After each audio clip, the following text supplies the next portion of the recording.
But there is a provision already there that says that 53 of us on the House side and the majority of 19 on the Senate can call ourselves back into session. Huh? 20 can call ourselves back into session. Really, I think that's the correction to his line item vetoes. That you have a legislature, and I think you have something to say. Go ahead, I'm gonna. Yeah, because you need 2/3 vote for a constitutional amendment. Even though it doesn't go to the governor, that's a 2/3 vote in this type of legislature. You need a simple majority of the House vote to go into a special veto session, and a majority of the Senate vote. I just alluded to the fact we had a majority. Now we're talking about $800 and something million in Medicaid cuts that's going to impair this state like nobody could possibly imagine.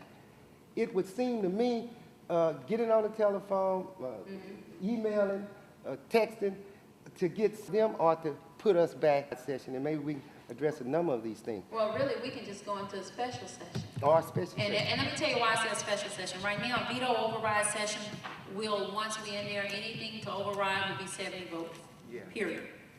If we go into a special session and a majority of us call ourselves into special session and set the agenda, we can put House Bill 1104, 1106 back on as constitutional amendments, or as regular bills. We can do all we want to do and it only requires a majority of the votes once we're there. Also, that $800 and some million, we can deal with that in special session. And so if there's, and I'm with my colleague, if there's anything we need to focus on right now, is asking the members to call themselves into special session to deal with this issue. The Medicaid issue. Could they deal with the education issue at the same time in the special session? Special session, if a majority of us call ourselves back into session and we set our own agenda without him setting it, then we can put anything on the agenda we want to. So we just need to our representatives and senators. Yes, and ask them to call themselves in a special session. It's at that time. We have been fighting with this administration to say, I was on the mic saying this statute requires for you to come back to us for legislative approval.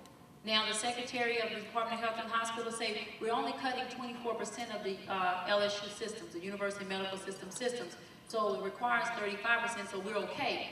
And then someone comes to the table from the UMC systems and says you're cutting 50%. But they're arguing with him.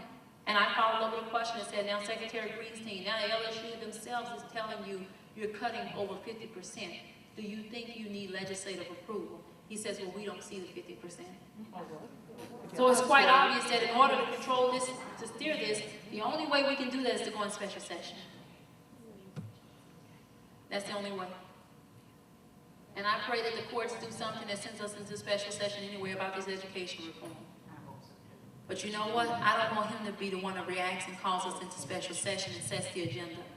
Because you know what else we can do? You want to talk about money problems?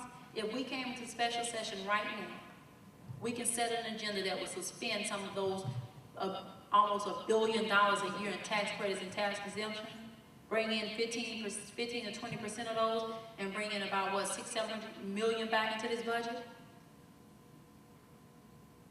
Until such time as we're no longer in a deficit. If we're coming into special session, let's not come in and deal with one issue. Let's come in and get this economy straight. Let's cancel out this heightened deficit that has been created by the powers that be, and let's deal with the reality of what we're dealing with. You know.